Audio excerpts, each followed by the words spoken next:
Hello friends, welcome to our YouTube channel MKS study hall. तो कैसे हैं आप लोग? आई होप आप बहुत अच्छे होंगे और जहाँ भी होंगे हम क्लास को कंटिन्यू कर रहे होंगे। ठीक है, चलिए जैसे कि हम लोग पिछले वीडियो में आपको द वर्ब यानी कि पार्ट ऑफ वर्ब को बता रहे थे या टाइप्स ऑफ वर्ब को बता रहे थे। इससे हम आपको वर्ब चार प्रकार बताए थे: ट्रांजिटिव, इंट्रांजिटिव, लिंकिंग, एक्सिलरी। ठीक, अब आपका जिसमें हम कल आपको ट्रांजिटिव का बता दिए थे। ट्रांजिटिव क्या होता है? तो वहाँ क्रिया जिससे वह क्रिया जो अपने साथ क्या रखती है, ऑब्जेक्ट रखती है, उसे ट्रांजिटिव हम करते हैं। ठीक, फिर बताए थे ऑब्जेक्ट के बारे में। ऑब्जेक्ट क्या होता है? तो कर्ता द्वारा किए गए कार्य का फल जिससे पड़ता है उसे ऑब्जेक्ट कहते हैं। और ऑब्जेक्ट आपके दो प्रकार के होते हैं, डायरेक्ट और इनडायरेक्ट। ठीक, आज हम बात करेंगे आपका दूसरा जो वर्ब है आपकी इंट्रांजिटिव।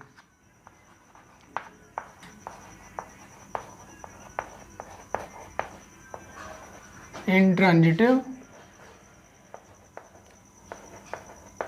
वर्ब यानी इसको बोलते हैं अकर्मक क्रिया।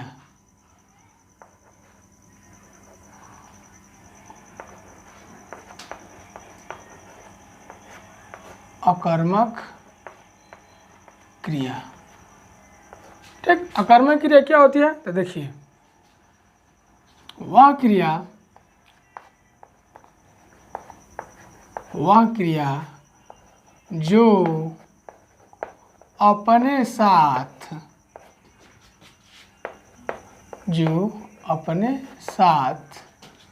ऑब्जेक्ट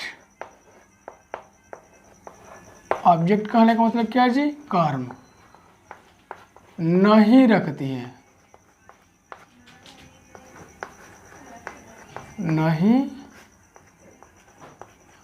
है, उसे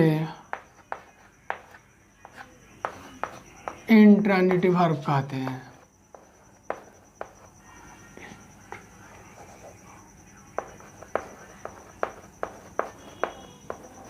इंट्रांजिटिव वर्ब कहते हैं क्या जी? कि वह क्रिया जो अपने साथ ऑब्जेक्ट नहीं रखती है उसे क्या कहते हैं? इंट्रांजिटिव वर्ब कहते हैं।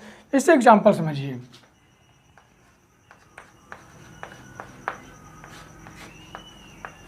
क्या ऐसे कह दूं कि the boys are playing in the field.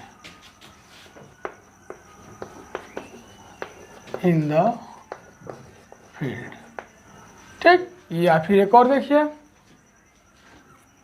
He goes to school daily. ये देखिए, यहाँ पे कोई काम नहीं हो रहा है। ठीक है, यहाँ पे कोई काम नहीं हो रहा है। ठीक, क्यों नहीं हो रहा है? कि देखिए, द बॉयज आर प्लेइंग, लड़के खेल रहे हैं। तो ये बताइए कि लड़के का खेलने का कार्य का फल कुछ मिला है? यहाँ पर खेलने से कुछ मिला है उन लोगों को?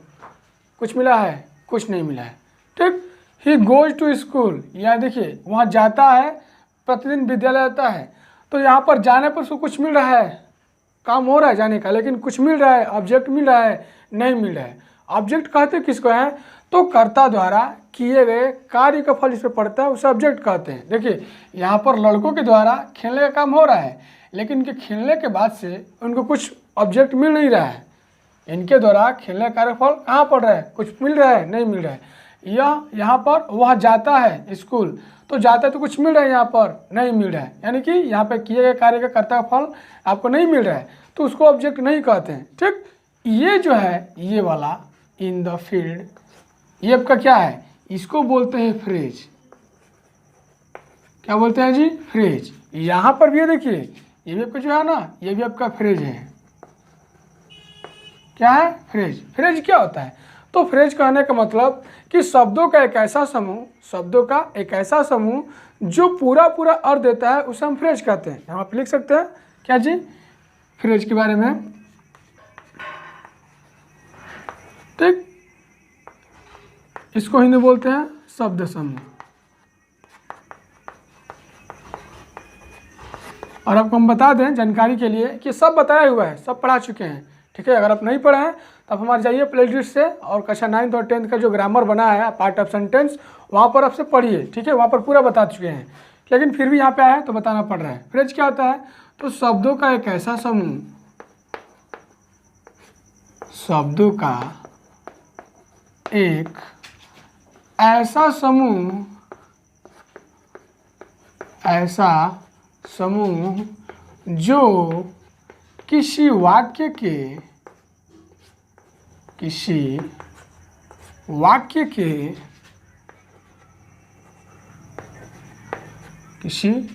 के अर्थ को पूरा करता है, अर्थ को पूरा करता है, उसे फ्रेज कहते हैं, उसे फ्रेज कहते हैं। ठीक, अब बात आई, अब ध्यान रखिएगा कि फ्रेज का निर्माण कैसे होता है, यानी कह सकते हैं फॉर्मेशन ऑफ फ्रेज, मतलब कि फ्रेज का निर्माण, फ्रेज का निर्माण। ठीक, तो ध्यान रखिएगा फ्रेज के निर्माण के लिए आपको मिलेगा जिरांड। क्या मिलेगा? जिरांड। उसके बाद आपको मिलेगा प्रीपोजिशन, उसके बाद आपको मिलेगा डिटरमिनर, उसके बाद मिलेगा आपको एडजेक्टिव, और उसके बाद आपको मिलेगा नाउन। क्या जी? नाउन। ठीक, अब ध्यान रखना, क्या ध्यान रखना जी, कि ये जो जिरांड है आ भी सकता है, नहीं भी आ सकता है। प्रीपोजिशन हर हाल में आएगा, डिटरमिनर आ भी सकता है, नहीं भी आ सकता है, एडजेक्टिव आ भी सकता है, नहीं भी आ सकता है, लेकिन नाउन हर हाल में आएगा। ठीक, मतलब कुल मिलाकर हम कह सकते हैं कि अगर फ्रेज का निर्माण करना है, किसका जी? फ्रेज का निर्माण करना है तो दो चीज़ जरूरी, एक तो प्रीपोजिशन और दूसरा क्या जी? नाउन। प्रीपोजिशन और नाउन। और ये भी ध्यान रखना कि जो फ्रेज होगा, ठीक है, जिस फ्रेज का हम निर्माण करेंगे या जिस वाक्य में फ्रेज होता है वो फ्रेज तीन चीज बताता है। क्या क्या? तो पहला तो बताएगा मैनर, दूसरा प्लेस, और तीसरा टाइम, यानी कि किसी काम को करने का तरीका, किसी काम करने का तरीका या स्थान या समय, इसको ध्यान रखना। ठीक है, क्या क्या जी? या तो तरीका, नहीं तो स्थान, और नहीं तो समय। अब देखिए, ठीक, यहाँ पर देखिए डिफिनेशन क्या कहता है, ऑब्जेक्ट नहीं रखती है तो क्या रखती है? तो ध्यान रखना, क्या रखती है जी? फ्रेज रखती है। फ्रेज बोले तो यानी कि शब्दों का ऐसा समूह जो वाक्य अर्थ को क्या करेगा? पूरा करेगा। इसे यहाँ पर देखिए, द बॉयज यानी कि लड़के, आर प्लेइंग खेल रहे हैं, तो खेल रहे हैं तो इनके द्वारा किए गए कार्य तो हुआ है, काम तो हुआ है खेलने का, लेकिन इनके कार्य का फल नहीं मिला। अब देखिए ये जो इन द फील्ड है, इसको हम थोड़ा मानिए कि नहीं है यहाँ पर, तो लड़के खेल रहे हैं, लड़के क्या कर रहे हैं? खेल रहे हैं। तो कहाँ खेल रहे हैं, क्यों खेल रहे हैं, कैसे खेल रहे हैं, किसके साथ खेल रहे हैं, इसके बारे में कोई जानकारी नहीं है। इसके बारे में कोई जानकारी है? नहीं है। जानकारी कौन देगा? तो इन the field, in the field मतलब कहाँ जी? मैदान में। तब देखिए वाक्य अर्थ पूरा हो गया ना। क्या जी? कि लड़के मैदान में खेल रहे हैं। लड़के कहाँ खेल रहे हैं? मैदान में खेल रहे हैं। तो यहाँ पे जो मैदान में है ये आपका क्या है? फ्रेज है। क्या है जी? फ्रेज। ठीक, यानी शब्द का समूह है ना, 1 2 3। अब देखिए हम क्या नहीं बोले जी कि फॉर्मेशन ऑफ फ्रेज में क्या बोले कि आपको मिलेगा जिरांड। ठीक, अब आपको पता चला कि जिरांड क्या होता है। ठीक, तो ध्यान रखिए, आप लोग जाइए प्लेलिस्ट से पहले पता कीजिए। आप पार्ट ऑफ सेंटेंस में बताया कि जिरांड क्या होता है। ठीक, एडजेक्टिव क्या होता है, डिटरमिनर क्या होता है, उसका से नाउन क्या होता है, आप वहाँ पर जाकर पता कर सकते हैं। ठीक, तो देखिए हम बोले जी क्या कि जिरांड, तो जिरांड करने का मतलब मुख्य क्रिया में ING यहाँ पे जुड़ा है। ठीक, इसको जिरांड बोलेंगे। दूसरा प्रीपोजिशन, ये प्रीपोजिशन है। डिटरमिनर, ये रहा डिटरमिनर। एडजेक्टिव नहीं है यहाँ पर, चलिए कोई बात नहीं, लेकिन नाउन है। ठीक। मैंने कुल मिला करके फ्रेज के लिए क्या क्या चाहिए जी, तो कुछ प्रीपोजिशन और उसका क्या चाहिए, नाउन, जो कि यहाँ पर उपलब्ध देखिए, ये रहा प्रीपोजिशन और ये रहा आपको क्या, नाउन। ठीक। और ये क्या बता रहा है यहाँ पर, ये क्या बता रहा है, मैदान में। मैदान कहाँ होता है जी, किसी न किसी क्या जी, स्थान पर। तो ये क्या बता रहा है, स्थान बता रहा है। ठीक। दूसरा बात, अब देखिए, he goes to school daily, he goes to school daily, वह प्रतिदिन विद्यालय जाता है, वह प्रतिदिन विद्यालय जाता है। तो ध्यान रखिए, वह जाता है, वह क्या करता है, जाता है। तो काम तो हो रहा है जाने का, लेकिन इसके द्वारा किए गए कार्यफल पड़ रहा है नहीं। अब देखिए, वह जाता है तो कहाँ रहता है जी, विद्यालय। कहाँ आता है, विद्यालय। तो विद्यालय कहाँ होता है, किसी न किसी स्थान पर। तो अभी आपको क्या बता रहे हैं, यहाँ पर स्थान बता रहे हैं, कौन, टू स्कूल। ठीक। दूसरी बात, कब जाता है, तो डेली। डेली मतलब क्या जी, प्रतिदिन। तो ये आपका टाइम है, ध्यान रखना, क्या है, टाइम, यानी कि इसको कह सकते हैं समय। एक चीज और ध्यान रखना, क्या चीज जी, कि यदि वाक्य में क्या क्या आ जाए, तो मैनर भी आ जाए, प्लेस भी आ जाए और टाइम भी आ जाए। मैनर भी आ जाए, प्लेस भी आ जाए और टाइम भी आ जाए। तो ध्यान रखना कि पहले हम रखते हैं मैनर, क्या जी, मैनर, यानी कि किसी काम को करने का तरीका। उसको दर्शाते हैं स्थान, क्या दर्शाते हैं, स्थान। और उसके बाद से क्या जी, समय, क्या जी, समय। ठीक। तो आपने स्थान देख लिया, ठीक, तरीका देख लीजिए और क्या देख लीजिए, समय। देखिए तरीके लिए हम कहा जाए क्या, कि ही या सी wept loudly, सी wept loudly, वह जोर से रोई। कैसे रोई जी, जोर से रोई। तो रोने का यहाँ पर क्या बताया जा रहा है, तरीका। तो ये क्या हो गया, मैनर हो गया। ठीक। टाइम पर दिखा दूं, इसे कह दूं का, कि आई वॉज born in 1998। क्या, कि आई वॉज बॉर्न, मेरा जन्म हुआ था, कब हुआ था जी, तो इन 1998, 1898 ईस्वी में, 1998 ईस्वी में। तो 1998 क्या जी आपका समय है, क्या है जी, समय।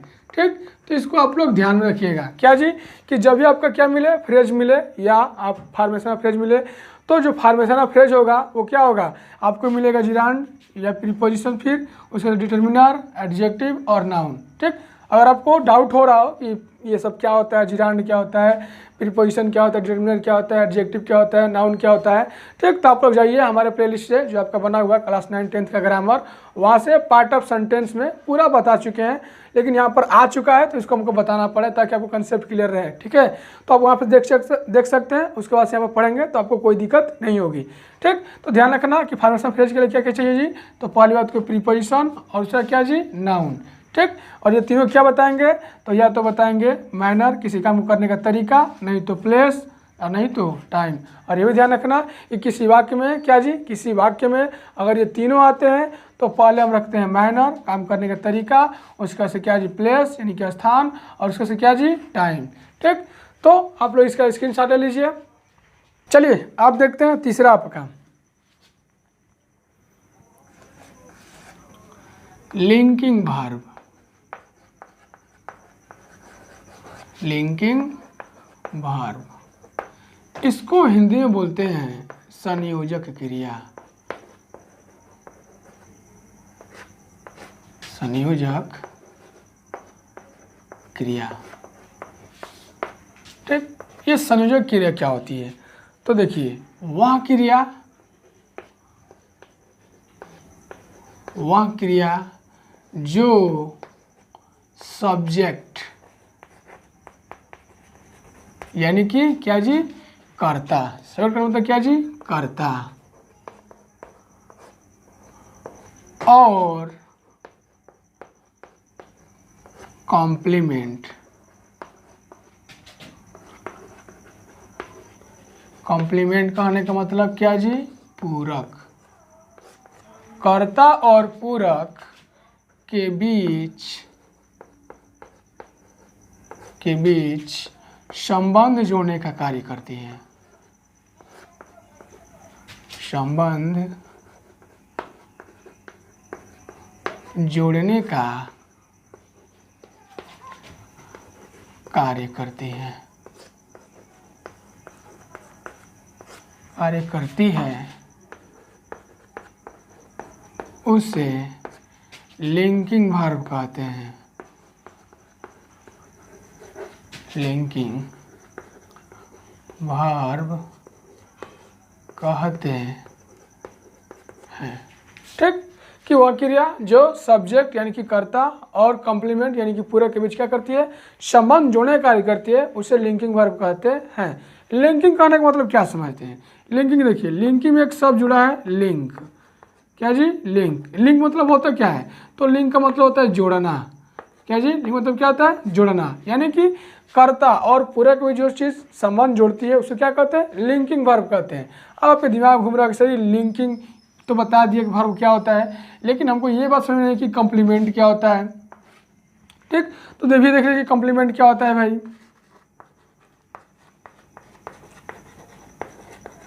कॉम्प्लीमेंट को हिंदी में बोलते हैं पूरक। क्या जी? पूरक। और पूरक क्या होता है? तो वह शब्द जो किसी वाक्य के अर्थ को पूरा करता है, जो किसी वाक्य के अर्थ को पूरा करता है, उसे कॉम्प्लीमेंट कहते हैं। कॉम्प्लीमेंट कहते हैं। ठीक, देखिए इसका जो डिफिनीशन है कॉम्प्लीमेंट का, वो हूबहू फ्रेज के अनुसार है। फ्रेज का डिफिनीशन यही बताएं क्या, कि वह शब्द समूह, ध्यान समझना, वह शब्द समूह, फ्रेज में क्या बोले हैं? वह शब्द समूह जो किसी वाक्य के अर्थ को पूरा करता है उसे फ्रेज कहते हैं। और कॉम्प्लीमेंट में क्या कह रहे हैं कि वह शब्द, क्या जी? केवल शब्द जो किसी वाक्य के अर्थ को पूरा करता है उसे कॉम्प्लीमेंट कहते हैं। ठीक, ऐसे एग्जाम्पल देखिए, एग्जाम्पल समझ में आएगा। जैसे मैं कह दूं क्या कि ही इज ए डॉक्टर।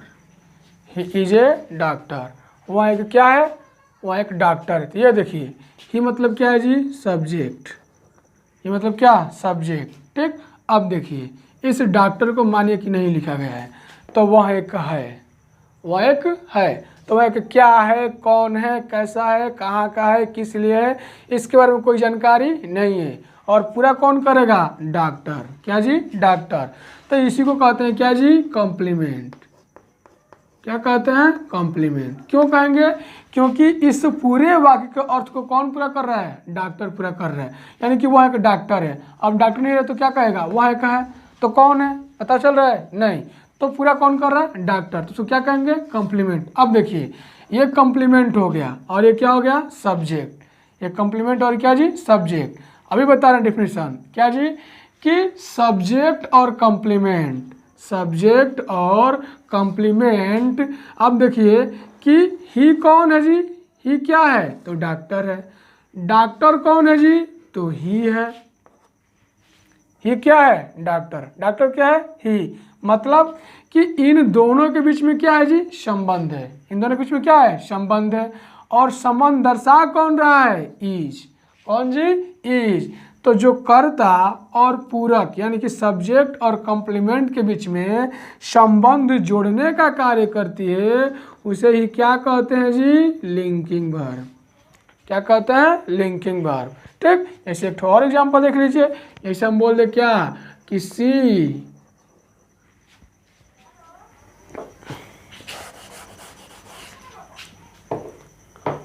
यहाँ पे बोल दे क्या कि she was a teacher. She was a teacher, वह एक अध्यापिका थी। वह एक अध्यापिका थी। तो ये देखिए तो कर्ता हो गया। ये क्या हो गया? कर्ता। अब मानिए कि टीचर नहीं लिखा है तो वहाँ थी, वहाँ क्या थी, क्यों थी, कैसे थी, किस लिए थी, इसके बारे में कोई जानकारी नहीं है। ठीक, पूरा कौन का अर्थ जी, टीचर। तो ये क्या हो गया, कॉम्प्लीमेंट हो गया। क्या हो गया जी, कॉम्प्लीमेंट। ये सब्जेक्ट और ये कॉम्प्लीमेंट। और सी क्या है, तो टीचर है। टीचर कौन है, तो सी है। मतलब कि इस सी के बीच में और इस टीचर के बीच में क्या है, संबंध है। और संबंध जोड़ कौन रहा है, वाज। तो जोड़ने वाली क्रिया को क्या कहते हैं जी, लिंकिंग वर्ब। क्या कहते हैं, लिंकिंग वर्ब। तो आप इसको ध्यान रखिएगा, ठीक है। और आप इसका स्क्रीनशॉट ले लीजिए, तब तक हम साइड हैं। ठीक, आपको हमको उम्मीद है कि आपको समझ में आ चुका होगा कि इंटरनेट वर्ब क्या होती है और लिंकिंग वर्ब क्या होती है। ठीक है, तो आज के लिए इतना ही रखते हैं, मिलते हैं तब तक के लिए अगले वीडियो में। और आपसे एक रिक्वेस्ट करते हैं कि आप लोग हमारे वीडियो को ज़्यादा शेयर करें, लाइक करें और कमेंट करें। और अगर हमारे चैनल पर आप नए हैं तो आप उसको क्या कीजिए, सब्सक्राइब कर लीजिए और बेल आइकन दबा लीजिए, ताकि आने वाले सबसे नोटिफिकेशन सबसे पहले आपको मिले। ठीक, तब तक के लिए देखने के लिए आपको धन्यवाद। मिलते हैं अगले वीडियो में, तब तक के लिए जय हिंद।